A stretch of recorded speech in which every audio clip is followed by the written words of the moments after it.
Today, we're going to talk about something that's tough to hear. By the time we turn 80, nearly all of us experience major changes in our bodies, often without warning.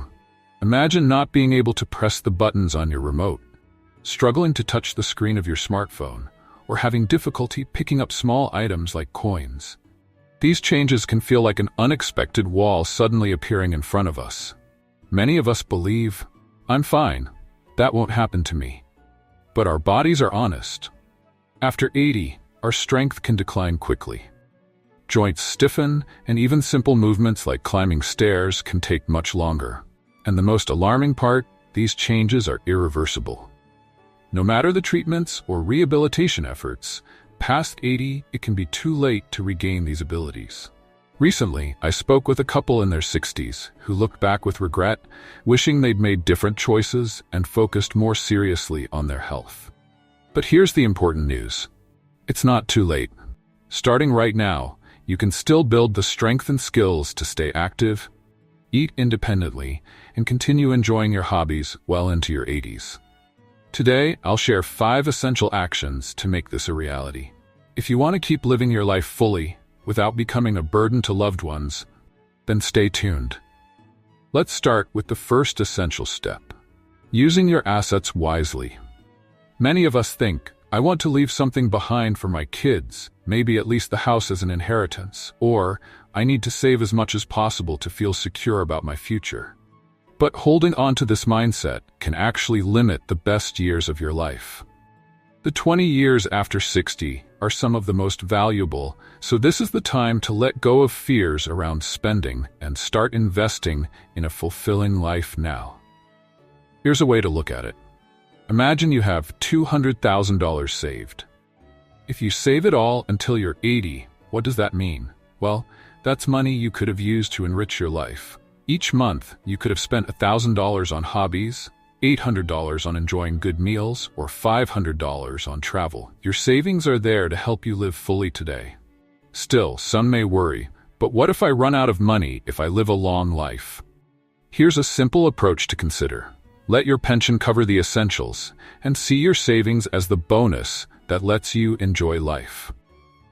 Here are 3 steps to get the most out of your savings. Set a monthly budget for enjoyment, a fixed amount each month. Use that budget fully every month. This isn't a time to hold back. Think of every dollar spent as an investment in enjoying life. But what about leaving something behind for your kids? Here's the truth. The greatest gift you can give them is seeing you live a vibrant, happy life in your 60s and 70s. You have the strength now, so enjoy life while your body and mind are healthy. An 80-year-old once shared a powerful insight. They said, "Saving as much as possible in my 60s was my biggest regret.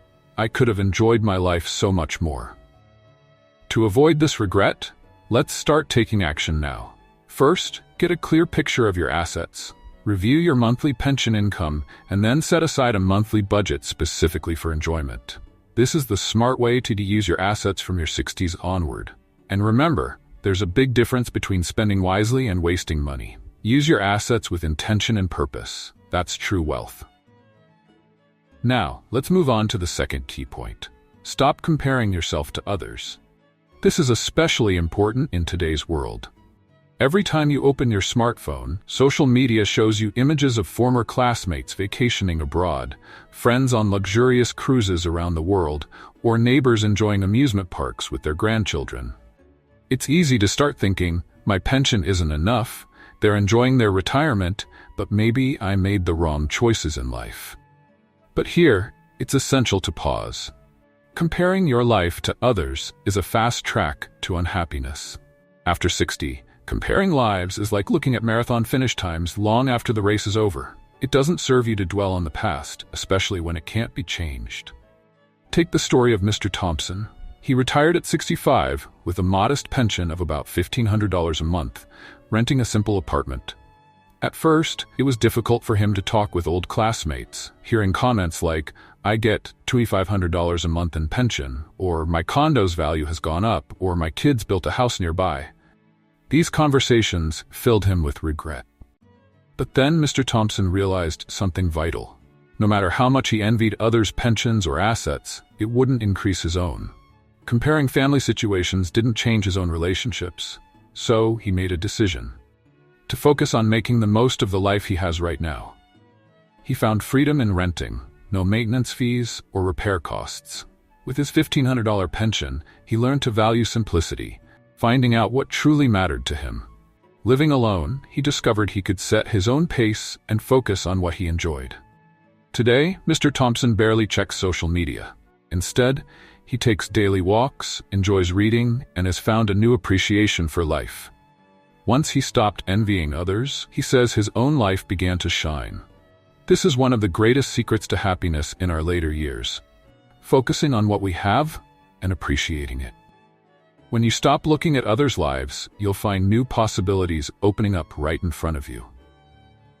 Now, let's talk about the third key point: creating new connections. Many people worry that retirement will mean losing touch with others. Without daily interactions at work or time with kids who are now independent, loneliness can creep in. But here's the truth: this is a path we all face. As we age, friends may become fewer, and social interactions may slow down. However, relationships in your 60s can look different and even better than those from earlier in life. Here are 3 simple steps to help build meaningful connections. Create gentle connections. This doesn't mean deep friendships. It's about forming light, casual connections that still bring value. For example, greet the cashier at your local grocery store, chat with the barista at your favorite coffee shop, or stop to talk with a neighbor walking their dog. These interactions may seem small, but they form a steady foundation of social contact that keeps us connected to the world. Build relationships through hobbies. Shared hobbies bring people together naturally, regardless of age, gender, or background. Take Mary, for instance.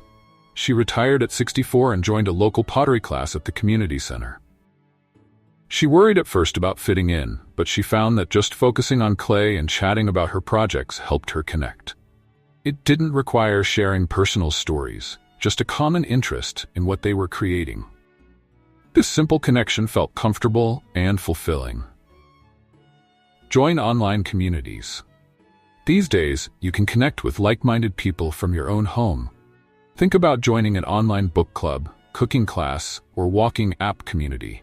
You could even share your hobby photos in an interest-based social media group. These online spaces are a great way to find new friends without having to go anywhere, especially if mobility or time is a concern.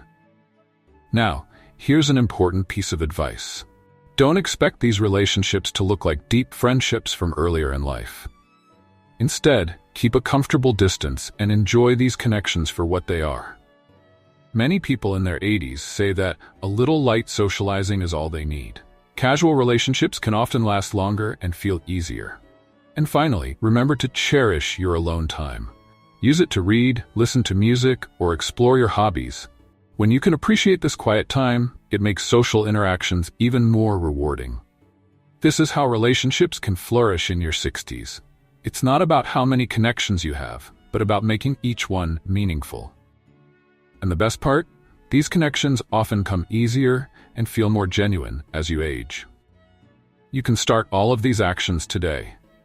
They're simple, clear steps to guide you toward a better future. As we embrace the idea of a 100-year life, let's remember, our 60s are not an end but a fresh beginning. Why not start your new journey today? Thank you for watching. If you found this video helpful, please like, leave a comment, and don't forget to subscribe for more insights. See you in the next video.